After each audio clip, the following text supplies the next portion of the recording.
Bon, je fais de la thérapie cognitive et comportementale. Ces thérapies sont généralement de courte durée et ont pour but d'apprendre aux personnes à acquérir des stratégies pour gérer les problèmes qui se posent à eux dans la vie. Donc, pour ce qui est des chanteurs, souvent je travaille sur des problèmes de trac. Il s'agit d'abord de comprendre comment le trac a été appris, souvent sur des expériences négatives lors de l'apprentissage de la musique ou du chant.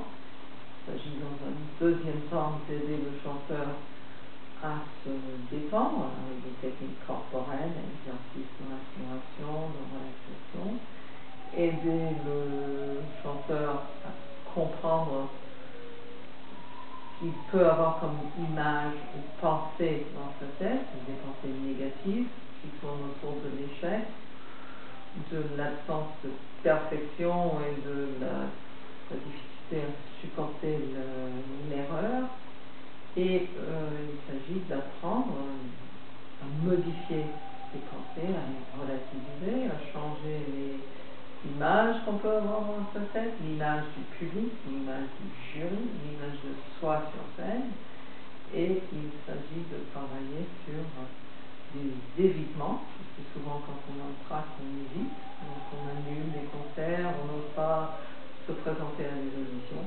Donc là, il s'agit de remonter les évitements, se mettre dans des situations.